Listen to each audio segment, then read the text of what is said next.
जब कोई अपना इस दुनिया से चला जाता है तो घर का हर कोना जैसे बोल उठता है, वो अब यहां नहीं है। लेकिन क्या आप जानते हैं, गरुड़ पुराण के अनुसार वह आत्मा जो अभी अभी शरीर छोड़ चुकी होती है, वह पूर्ण रूप से हमसे दूर नहीं जाती।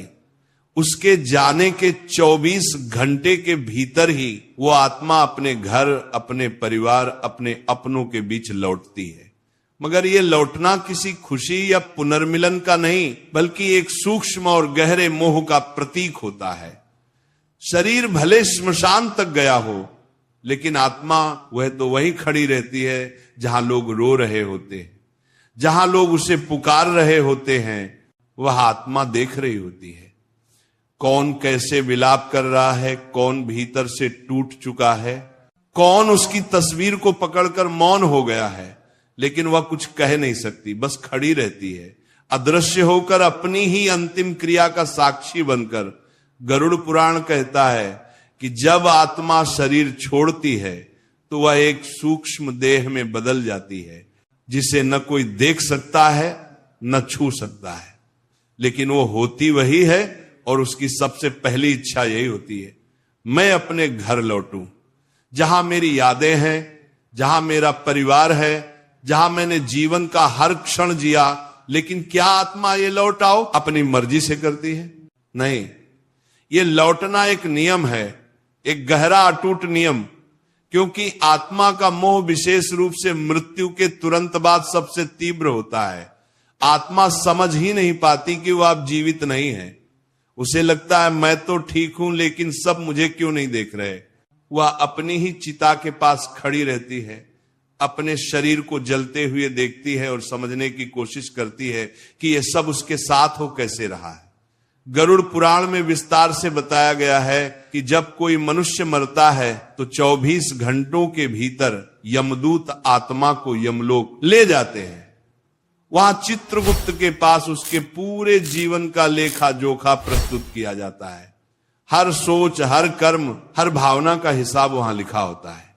फिर यमराज आत्मा को निर्णय नहीं सुनाते, वह केवल उसके कर्मों को देखते हैं और एक अस्थायी वापसी की अनुमति देते हैं।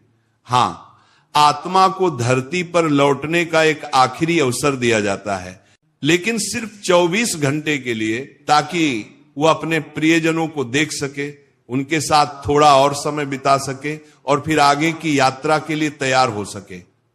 ये वापसी एक प्रकार की चेतावनी होती है, एक समझ होती है आत्मा के लिए कि अब तुझे जाना है। लेकिन मोह वह तो बंधन है। जब आत्मा घर लौटती है तो वो दरवाजे पर रुकती नहीं, वह सीधे उन स्थानों की ओर जाती है जो उसके सबसे करीब रहे हों। कभी वह रसोई के पास खड़ी हो जाती है जहां उसकी मां उसके लिए खाना बनाती थी। कभी वह अपने तकिए के पास आकर बैठ जाती है जिसे सर के नीचे रखकर उसने हजारों सपने देखे थे। कभी वह अपने बच्चे के पास जाकर उसकी गोद में बैठ जाती है और कहती है मैं यहां हूं, मत रो। लेकिन वह रोता रहता है क्योंकि उसे दिख नहीं रहा होता कि वह आत्मा अब भी उसके करीब है। गरुड़ पुराण कहता है कि आत्मा जब वापस लौटती है तो उसकी गति हवा जैसी होती है। वह दीवारों के आर पार जा सकती है, लोगों के शरीर के भीतर तक महसूस कर सकती है, लेकिन वह कुछ नहीं कर सकती। यह उसकी सबसे बड़ी वेदना होती है, सब कुछ महसूस करना लेकिन कुछ भी ना बदल पाना। वह देखती है कि उसका छोटा बेटा चुपचाप कोने में बैठा है, उसकी पत्नी अब तक उसके कपड़ों को गले लगाकर रो रही है और बूढ़े माता पिता उसे देखकर चुपचाप दीवार की ओर ताक रहे हैं। वह आत्मा उन सभी के सिर पर हाथ फेरने की कोशिश करती है, पर हाथ निकल जाता है। वह चिल्लाती है मैं यहां हूं, मुझे देखो, मुझे सुनो, लेकिन कोई नहीं सुनता। और यही वह पल होता है जब आत्मा को पहला झटका लगता है, मैं अब शरीर नहीं रही, मैं अब इस लोक से जुड़ी नहीं हूं। लेकिन यह स्वीकार करना आसान नहीं होता। आत्मा बार बार वही गलती करती है, अपने शरीर में लौटने की कोशिश। वह देखती है कि उसका शरीर सफेद कपड़ों में लिपटा हुआ है, फूलों से ढका है और अब शमशान की ओर ले जाया जा रहा है। वह दौड़ती है, उसे छूने की कोशिश करती है, फिर उसे शरीर में घुसने की कोशिश करती है, लेकिन हर बार गिर पड़ती है। उसे एहसास होता है कि यह देह अब उसका नहीं रहा, और जब अग्नि उस देह को छूती है तो आत्मा चीत्कार करती है। नहीं, शरीर जलने का दर्द बल्कि छूट जाने का दर्द, अब कभी ना लौट पाने का भय, अपनों को छोड़ देने की असहायता, यही आत्मा को जलाती है। लेकिन संसार तो क्रिया में व्यस्त होता है, लोग कर्मकांड कर रहे होते हैं, मंत्र पढ़े जा रहे होते हैं, आंसू बह रहे होते हैं, लेकिन आत्मा की वेदना वह तो सूक्ष्म है जिसे कोई नहीं सुन सकता। शास्त्र कहते हैं मृत्यु के बाद जो 24 घंटे आत्मा बिताती है वह पूरे जीवन की सबसे कठिन घड़ियां होती है, क्योंकि इन पलों में आत्मा सब कुछ देखती है लेकिन कुछ भी नहीं कर पाती। और इस यात्रा के अंत में जब उसे पूरी तरह से यह समझ आ जाता है कि अब मुझे जाना ही होगा, तब वो अंतिम बार अपने प्रियजनों को देखती है। कुछ आत्माएं रुक जाती हैं, कुछ विदा ले लेती हैं, और कुछ लौटने से इनकार कर देती हैं। और यहीं से शुरू होती है वह रहस्यमय यात्रा जो आत्मा को आगे की ओर ले जाती है। लेकिन उसके लिए पहले उसे एक परीक्षा से गुजरना होता है। मोह की परीक्षा आत्मा जितना इस संसार से जुड़ी होती है उतनी ही मुश्किल होती है उसकी विदाई। और इसीलिए गरुड़ पुराण कहता है कि मृत्यु के बाद आत्मा को उसके कर्मों के अनुसार 3 अलग अलग दशाओं से होकर गुजरना पड़ता है। कहीं उसे भटकाव मिलता है, कहीं शांति और कहीं यातना। जब आत्मा अपने घर में होती है तब वो सिर्फ देखने नहीं आई होती, वो महसूस कर रही होती है। वो जान रही होती है कि किन रिश्तों में कितना प्रेम था, कौन सच में उससे जुड़ा था और किसे केवल उसकी उपस्थिति की आदत थी। वह देखती है कि कुछ लोग सच में टूट गए हैं और कुछ बस औपचारिक शोक में शामिल हैं। उस क्षण आत्मा को पहली बार यह सच्चाई महसूस होती है, मैं अब इस संसार का हिस्सा नहीं हूं, लेकिन यह संसार अभी चल रहा है। ये भावनात्मक झटका उसे एक नई दिशा की ओर धकेलता है, एक सूक्ष्म जागरण की ओर। लेकिन सभी आत्माएं उस जागरण को नहीं स्वीकार करती। कुछ आत्माएं घर लौटने के बाद वहीं अटक जाती हैं, वे जाने को तैयार ही नहीं होती। वे सोचती हैं अभी मेरा बच्चा छोटा है, मेरी पत्नी अकेली हो गई है, मेरे माता पिता ने मुझे दफन होते देखा, अब मैं कैसे उन्हें छोड़ दूं। और यही मोह बन जाता है बंधन। गरुड़ पुराण स्पष्ट कहता है यदि आत्मा मोह में फंस जाए और श्राद्ध, तर्पण, पिंडदान जैसे कर्म समय पर ना हो तो आत्मा प्रेत योनि में चली जाती है। ना वह इस लोक में रहती है न परलोक में, वो बीच में अटकी रहती है, तड़पती, भटकती, पुकारती। लेकिन जो आत्माएं अपने घर लौटने के बाद मोह के बंधन से मुक्त हो जाती हैं, वे एक अलग मार्ग पर निकल पड़ती हैं। वे यमदूतों के साथ यमलोक की ओर पुनः यात्रा करती हैं। एक ऐसी यात्रा जहां उन्हें दिखाया जाता है उनके कर्मों का दर्पण। चित्रगुप्त उनके हर छोटे बड़े कर्मों का लेखा जोखा खोलकर रखते हैं। कोई ऐसा क्षण नहीं जो छुपा हो, कोई ऐसी सोच नहीं जो लुप्त हो गई हो, सब कुछ सामने आ जाता है। अच्छे कर्म प्रकाश की तरह चमकते हैं और बुरे कर्म वे आत्मा को भीतर तक हिला देते हैं। लेकिन यहां ध्यान देने योग्य बात यह है कि आत्मा को ना तो डांटा जाता है न डराया जाता है, बल्कि उससे कहा जाता है देखो ये थे तुम्हारे कर्म, अब इन्हीं के अनुसार तय होगी तुम्हारी अगली यात्रा। और ठीक यहीं से शुरू होती है वह रहस्यमयी प्रक्रिया। आत्मा को अगले शरीर की ओर अग्रसर करने की यह प्रक्रिया कोई मशीन नहीं चलती, ना ही कोई दंडाधिकारी तय करता है। यह प्रक्रिया स्वचालित होती है। आत्मा की ही ऊर्जा, उसकी ही कंपन, उसके ही कर्म उसे खींचते हैं उसे योनि की ओर जो उसके अगले जीवन के लिए निर्धारित होती है। गरुड़ पुराण में बताया गया है कि मृत्यु के तुरंत बाद आत्मा के चारों ओर एक विशेष प्रकार की ऊर्जा बनने लगती है। यह ऊर्जा उसके संस्कारों, उसकी चेतना और उसके अंतर्मन की स्थिति को दर्शाती है।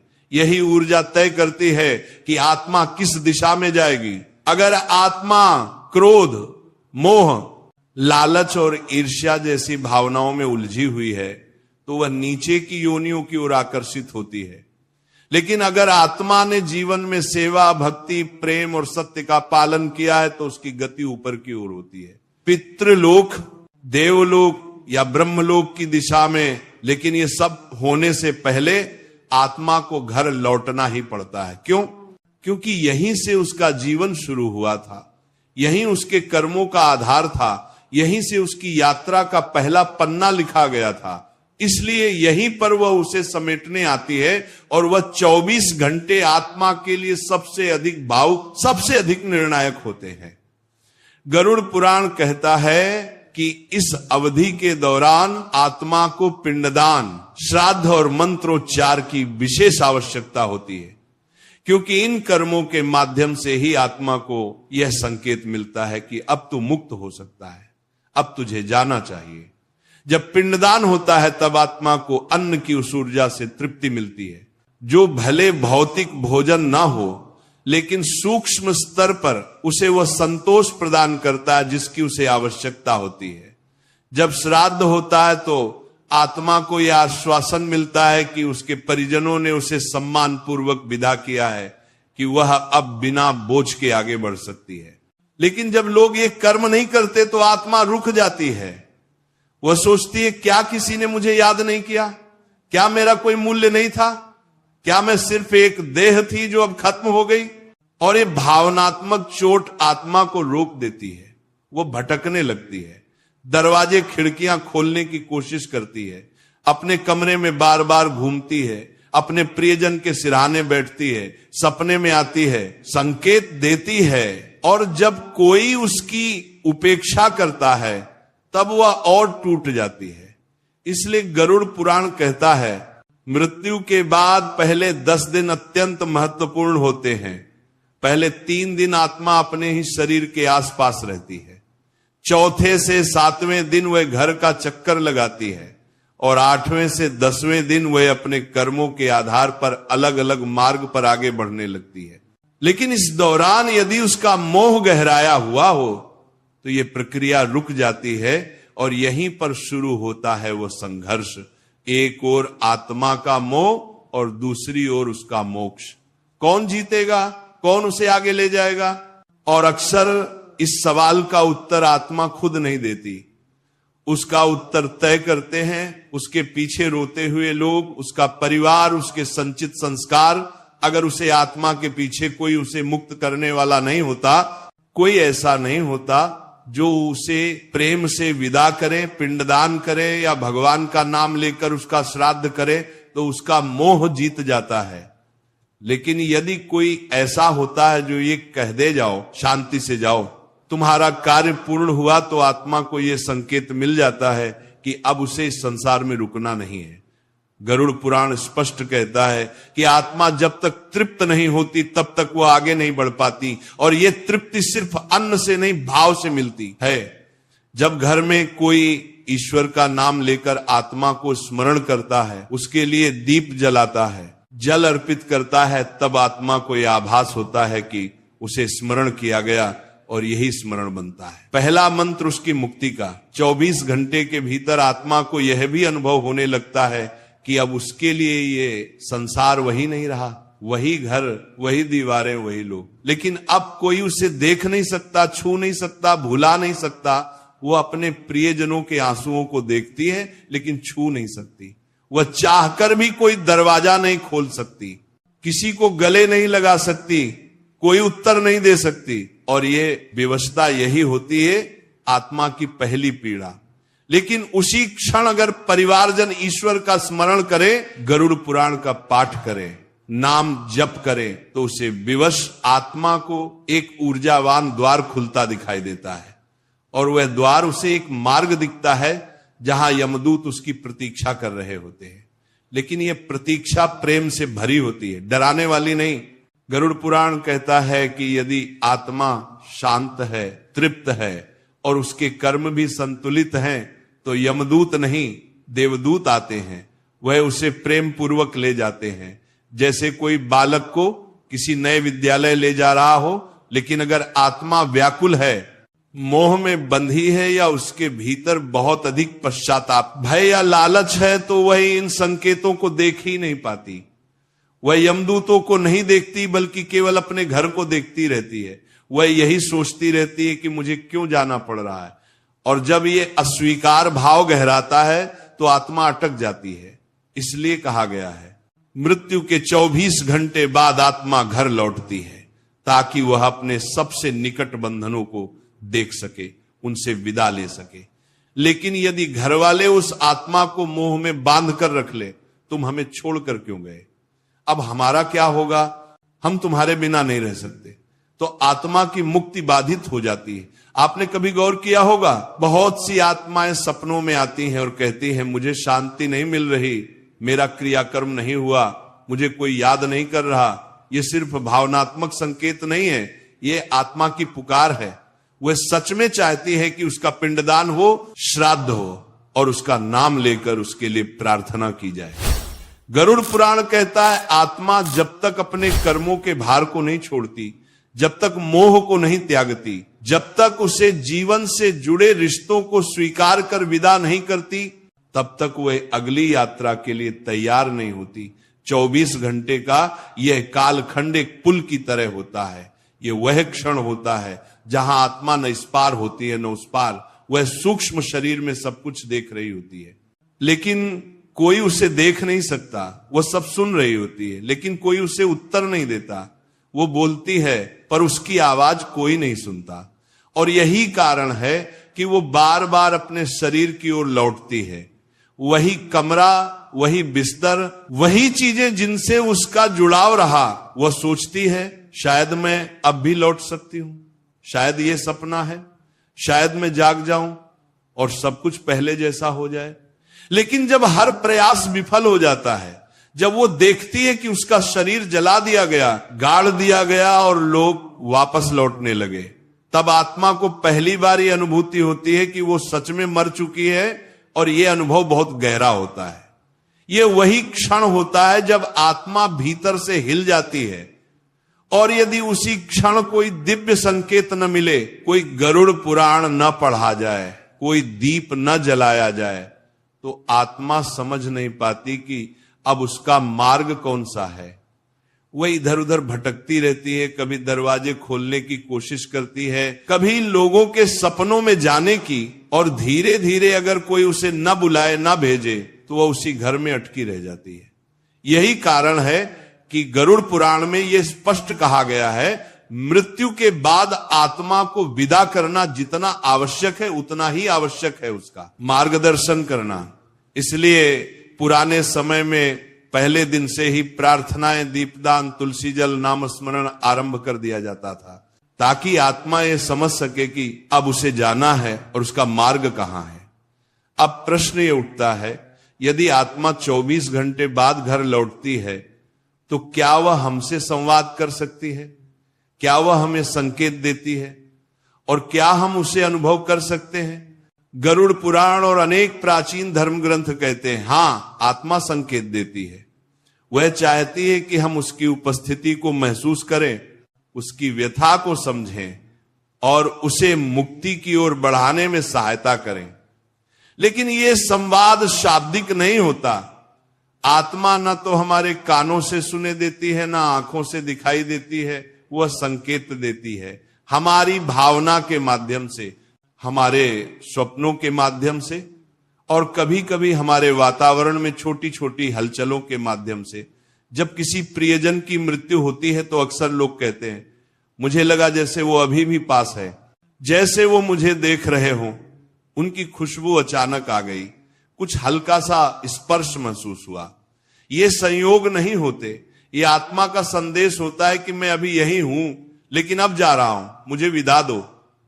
गरुड़ पुराण बताता है आत्मा का सूक्ष्म शरीर अत्यंत संवेदनशील होता है। वह भावनाओं की तरंगों को तुरंत ग्रहण करता है। अगर आप रो रहे हैं तो वह आत्मा उस दुख को कई गुना अधिक गहराई से महसूस करती है। अगर आप शांति से भगवान का नाम लेकर उसके लिए प्रार्थना कर रहे हैं तो वह आत्मा उसे दिव्य तरंग में स्नान करती है और वह तरंग उसे ऊपर उठाती है। इसलिए आत्मा जब घर लौटती है तो वह केवल अपने भूतकाल की जगहों को नहीं देखती, वह आपकी भावनाओं को भी देखती है और तब वह निर्णय लेती है क्या उसे रुकना है? क्या कोई उसे पुकार रहा है? क्या कोई उसे जाने नहीं दे रहा? या क्या कोई प्रेम पूर्वक उसे विदा कर रहा है? वास्तव में आत्मा का ये अनुभव 24 घंटे में इतना गहन होता है कि वही तय करता है कि वो अगले 10 दिन तक किस भाव में रहेगी। अगर 24 घंटे के भीतर परिवारजन शांति, प्रेम और धर्म के भाव में होते हैं तो आत्मा धीरे धीरे अपने भौतिक बंधनों से मुक्त होने लगती है। लेकिन अगर पूरे घर में रोना धोना, चिल्लाहट और मोह का शोर होता है तो आत्मा की गति रुक जाती है। वह बार बार लौटती है, बार बार कोशिश करती है कि उसे कोई सुन ले, कोई देख ले, कोई उसका हाथ पकड़कर कह दे अब जाओ। और जब ऐसा नहीं होता तो आत्मा में एक उलझन जन्म लेती है। ये उलझन ही प्रेत बनने का प्रथम चरण होता है। आत्मा जब आगे नहीं बढ़ पाती और पीछे भी नहीं लौट सकती तब वो अटक जाती है। इसीलिए गरुड़ पुराण कहता है मृत्यु के तुरंत बाद का 24 घंटा सिर्फ आत्मा के लिए नहीं, पूरे परिवार के लिए एक महत्वपूर्ण साधना का समय होता है। इस समय हर व्यक्ति को चाहिए कि वो अपने भीतर स्थिरता लाए, भगवान का स्मरण करे और आत्मा के लिए दिव्य वातावरण बनाए। ये कोई रीति नहीं, ये एक वैज्ञानिक प्रक्रिया है। सूक्ष्म ऊर्जा को दिशा देने की एक दिव्य विधि। पुराने समय में जब किसी की मृत्यु होती थी तो पूरे गांव में गीता का पाठ होता था, दीपक जलते थे, तुलसी की पूजा होती थी और सब मिलकर उस आत्मा के लिए शांति की कामना करते थे। ये केवल परंपराएं नहीं थी, ये सूक्ष्म जगत की शक्तियों को दिशा देने के मार्ग थे और आज हम इन्हें भूल गए हैं।